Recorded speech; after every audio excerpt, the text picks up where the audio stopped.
Oi pessoal, nós estamos no canal Revelare Religiosidade e Espiritualidade, um espaço dedicado ao estudo das revelações bíblicas à luz do Espiritismo. Hoje convidamos você para refletir conosco acerca da conduta do espírita perante a imprensa e também perante a radiofonia. Se tratam dos capítulos 15 e 16 da obra Conduta Espírita, ditada a Valdo Vieira por André Luiz. Começando as nossas reflexões, André Luiz traz para nós algumas advertências quando estivermos usando a imprensa para a divulgação da doutrina espírita. No caso, quando ele se refere à imprensa, ele não designa o coletivo dos veículos de comunicação, mas tão somente a imprensa escrita.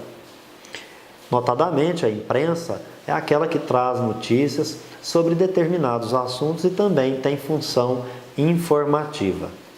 Para aprendermos sobre a profundidade desta reflexão de hoje, lembramos a você que formar é modelar algo, mas você estará modelando por fora. Informar, utilizando a expressão latina in, que significa dentro, estamos pensando que seria moldar, formar, modelar pelo interior, por dentro. Daí a profundidade e a responsabilidade na transmissão das mensagens pela imprensa. Como de costume, André Luiz nos remete a um versículo de uma das passagens da Escritura. Traz para nós a segunda epístola de Paulo a Timóteo, do capítulo 3, o versículo 16, com uma particularidade. Diz André Luiz: toda a Escritura divinamente inspirada é proveitosa. Isso é um resumo, porque nas nossas pesquisas verificamos em 4 obras traduzidas para o português, vamos encontrar o seguinte texto: toda a Escritura é inspirada por Deus e é útil para ensinar, para a repreensão, para a correção, para a educação na justiça. Dessa forma, nós temos então uma dúvida. André Luiz errou ao trazer para nós este texto modificado, esse texto interpretado e esse texto resumido? Pensamos que não, tendo em vista que acreditamos que André Luiz fez uma análise para trazer o seu resumo de um contexto dos próprios evangelhos. Nós vamos demonstrar que a análise de André Luiz tem fundamento nas próprias Escrituras. Os versículos 14 e 15 desta passagem, onde Paulo está tratando com Timóteo a respeito da inspiração, valor e utilidade das Santas Escrituras, ele diz: tu, porém, Timóteo, permanece naquilo que aprendeste e de que foste inteirado, sabendo de quem o aprendeste, e que desde a infância sabes as sagradas letras, que podem tornar-te sábio para a salvação pela fé em Cristo Jesus. No próprio texto, nós percebemos pela tradução que há uma certa divergência, uma diferença. Porque esta passagem dos versículos 14 e 15 nos traz 3 aspectos que precisamos considerar. O primeiro deles, quem transmite o conhecimento. O segundo, o que fazer com o conhecimento adquirido. E o terceiro, a ação daquele que apreende o conhecimento. Portanto, quando nós verificamos que a tradução diz que toda a Escritura é inspirada por Deus, isso depende, porque nós vamos verificar o próprio Paulo falando aos Tessalonicenses, na primeira epístola, no capítulo 5, versículos 20 a 22, que não desprezei as profecias, examinai tudo, retende o bem, abstende-vos de toda aparência do mal. Ora, as profecias que constam das Escrituras, das Sagradas Letras, elas podem conter aparências do mal, elas precisam ser examinadas e tem partes boas e tem partes não tão boas. Para nós, é isso que ele quer dizer, para ter cuidado. E na primeira carta de João, no capítulo 4, versículos 1 a 2, ele nos diz: Amados, não creiais a todo o Espírito, mas provai se os Espíritos são de Deus, porque já muitos falsos profetas têm se levantado no mundo. Nisto conhecerei o Espírito de Deus. E aí ele dá alguns aspectos para que se conheça o Espírito que vem de Deus. Um dos requisitos é aceitar que Jesus reencarnou na Terra como Filho de Deus. Bem, o Espírito, para ser de Deus, ele precisa ter essa consciência. E algumas outras que agora não é momento para nós estudarmos. Mas o que é importante trazer? Existem profecias falsas e também existem os falsos profetas. É necessário que todas as vezes que recebermos uma informação, a examinarmos, como nós vimos agora. Portanto, quando Paulo traz para nós, na tradução conhecida, que toda a Escritura é inspirada por Deus e é útil para ensinar, depende. Toda a Escritura é inspirada por Deus quando aquele que vai escrever está divinamente inspirado. Porque acaso ele não esteja inspirado por Deus, certamente ele estará inspirado por algum espírito que é contrário a Deus, contrário a Jesus, rebelde ou ignorante. Neste caso, o seu ensinamento não será útil para nada. Assim sendo, pensamos que André Luiz tem total razão quando ele interpreta, resumindo, que toda a Escritura divinamente inspirada é proveitosa. Passemos, então, para uma outra análise. Quando a Escritura é traduzida para toda a Escritura é inspirada por Deus e é útil para ensinar, para repreender, para corrigir, para educar na justiça, se pensarmos com Paulo, na própria Escritura, ele está dizendo que quem censura deve apresentar uma forma correta de agir. Quem instrui sobre o propósito de agir corretamente deve dar cuidado necessário ao pleno desenvolvimento da personalidade, porque desta forma estar-se-á aplicando a lei da interdependência e da repercussão corretamente. Passemos então à análise da lição trazida neste capítulo 15 por André Luiz com relação ao espírita usando a imprensa. É necessário que o espírita haja com simplicidade. Então ele vai escrever com simplicidade no uso do vocabulário, tendo clareza de ideias, sendo conciso, isto é, reduzindo o escrito ao essencial e, sem dúvida, com objetividade, indo direto ao assunto. O mais importante, após escrever, fazer sempre uma revisão incessante, sincera e severa do escrito quanto ao fundo, que é o tema, a mensagem, e também a sua forma, a sua apresentação. É que o escrito simples, com o vocabulário adequado, atingirá um número maior de pessoas e essa mensagem será melhor disseminada. Clareza de ideias é não induzir o outro em erro. O essencial, a concisão, é um aspecto até do século XXI. As pessoas não gostam muito de ler textos grandes, então é necessário que você passe a mensagem essencial. Ir direto ao assunto, não ficar rodeando. E com relação a fazer uma revisão, tem erro de escrita, erro tipográfico, erro de concordância verbal, erro de pontuação. Quanto à forma e o fundo, é necessário ser severo e fazer uma revisão sincera o tempo todo. Um outro aspecto, quando o espírita estiver usando a imprensa, é não atacar pessoas nem instituições, como nós vemos sendo comum, inclusive em livros escritos, porque isso acarreta escândalo e traz o estardalhaço no seio do movimento. Hoje nós vemos que há o time daquele satisfeito com o que agride e dos insatisfeitos com aquele que agride. Seria interessante aquele que está passando a mensagem escrita ter noção da responsabilidade que ele está atraindo para si mesmo, porque todo aquele que planta, colhe. Os comentários deselegantes e inconvenientes desencadeiam perturbação. Também, em relação às mensagens de desencarnados, mensagens de origem mediúnica, Todas elas devem ser selecionadas. André Luiz não traz nada de novo. Isto consta da própria codificação, pois Allan Kardec nos ensinou como é que se faz o controle universal das mensagens.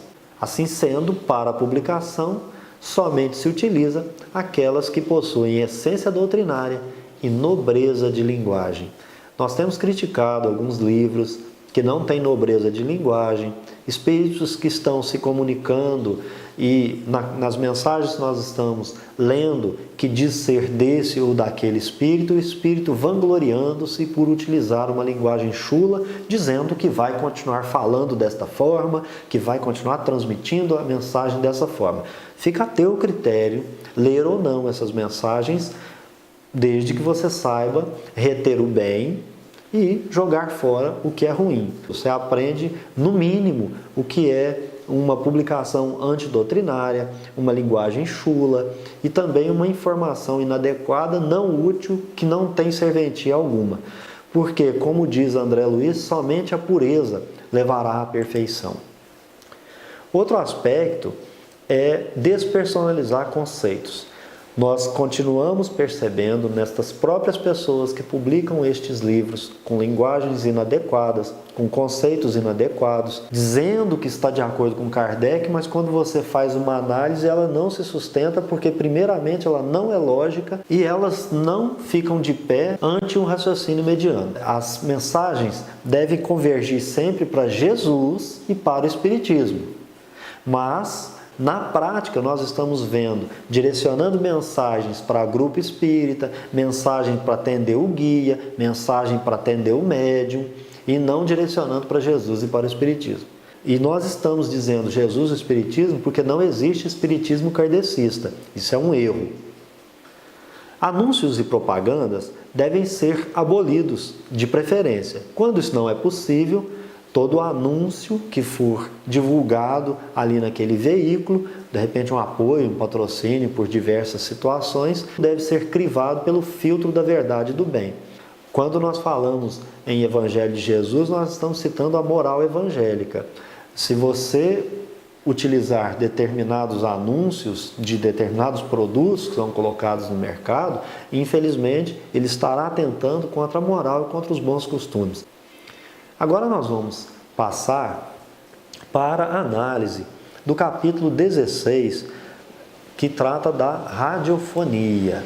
Na radiofonia, que é o uso do rádio, o conteúdo levado ao ar deve incluir conceitos fundamentais do Espiritismo e páginas da codificação.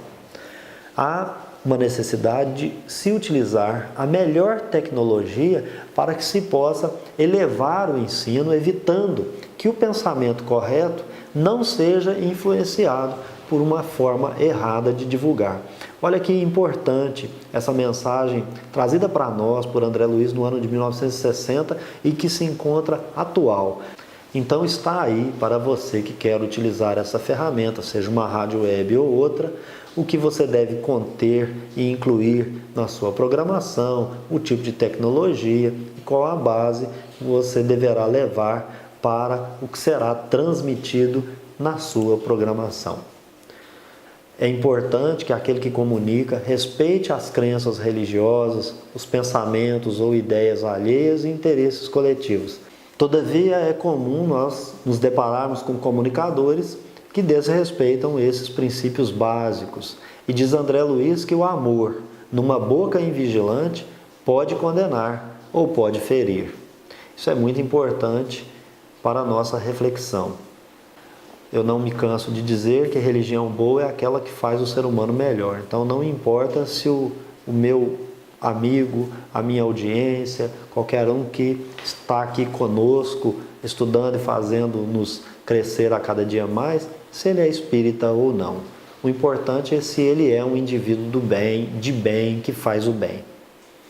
Outra questão, o uso da simplicidade, respeito no trato com os fatos comuns e atuais.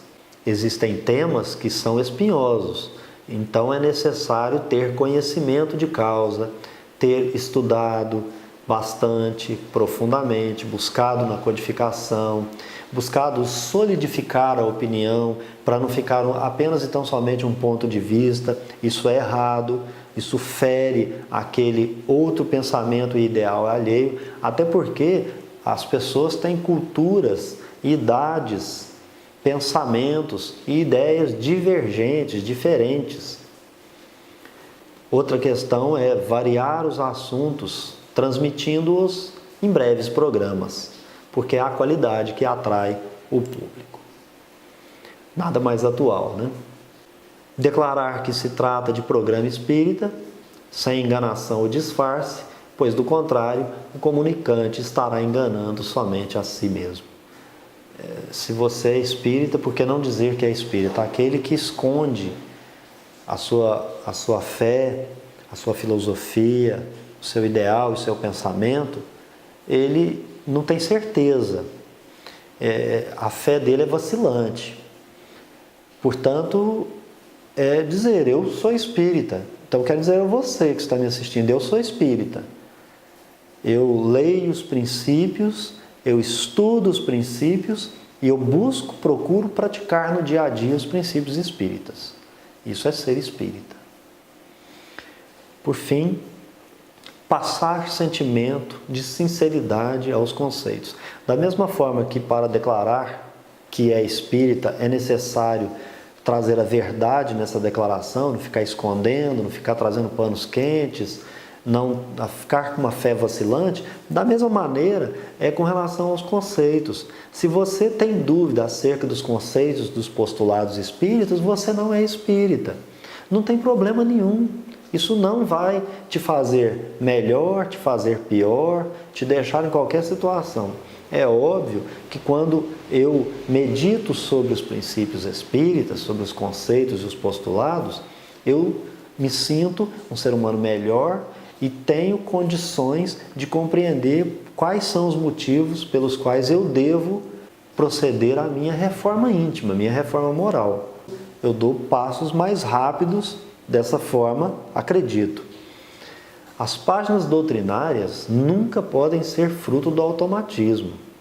Nós percebemos alguns confrades que sentam, que leem, que explicam, que dizem os postulados ou páginas de cor. Alguma coisa automática, porque você verifica que ele não introjecta aquele conceito, que ele não vive aquele conceito e que na sua fala não há verdade naquele conceito. Amanhã, se aparecer uma ideia diferente, pode ser que ele estará defendendo aquela ideia, como nós vemos uma quantidade enorme de ex-espíritas. Não existe ex-espírita, existe aquele que nunca foi espírita, porque quem é espírita não deixa de sê-lo, porque compreendeu a doutrina e ela não ficou só na boca, ela penetrou no seu todo, ela é você. Quem sente o que diz, vive o que pensa. E André Luiz encerra trazendo a passagem de Paulo a Tito, capítulo 2, versículo 1, dizendo que tu, porém, fala o que convém à sã doutrina. Isto resume todas as advertências feitas até agora. Nós precisamos lembrar que o mais importante é Jesus e o Espiritismo. Não quem fala, não quem transmite, mas a sã doutrina. Referente a essa responsabilidade que nós acabamos de mencionar, Emmanuel, na obra Palavras de Vida Eterna, no capítulo 53, que traz por título Palavra Escrita, comenta a passagem da primeira epístola aos Tessalonicenses de Paulo, no capítulo 5, versículo 21, onde ele diz assim: disse o apóstolo Paulo, examinai tudo, mas não se esqueceu de acrescentar, retende o bem. Muita gente se prevalece do texto para afirmar que os aprendizes do Evangelho devem ler indiscriminadamente, ainda mesmo quando se trate de ingerir os corrosivos da opinião em letras de jornal ou as fezes do pensamento em forma de livro. Sim, é natural que a mente amadurecida e equilibrada possa ler tudo e tudo observar, mas não é aconselhável que as crianças e os doentes, os fracos e alienados potenciais da razão, tudo experimentem e tudo vejam. Sabiamente, a lei divina dispõe sobre o assunto, sugerindo o levantamento de zonas indispensáveis à justa segregação. Meninos encontram lares e escolas a fim de que se habilitem para as lutas da vida. Doentes são encaminhados ao hospital para que se refaçam. Loucos se candidatam aos serviços no manicômio em busca de reequilíbrio. Criaturas fracas, que o crime assinalou com estigmas dolorosos, recolhem-se à penitenciária, em cuja aspereza se reajustam. Assim, pois, se te reconheces em plenitude de robustez espiritual, analisa tudo, sabendo que é preciso reter o bem capaz de ajudar na edificação ou na cura dos outros. Se possuis o necessário discernimento e se dispões do tempo preciso, lê tudo, usando o crivo da compreensão e da utilidade. Mas não esqueças de escolher o que seja bom e apenas prestigiar o que seja bom, em favor daqueles que ainda não pensam com segurança quanto já podes pensar. Assim sendo, quando o espírita usar a imprensa, ele deve ter por norte essas advertências trazidas pelo nosso companheiro benfeitor espiritual Emmanuel. Quero te agradecer mais uma vez, pedindo a sua colaboração em compartilhar os nossos vídeos, nos inserir nas suas redes sociais e também deixando aqui o seu joinha, ou, se não for o caso, a crítica aqui ela é bem recebida. Então fique à vontade para comentar os nossos vídeos também. Até o nosso próximo encontro. Revelare religiosidade e espiritualidade. Um abraço.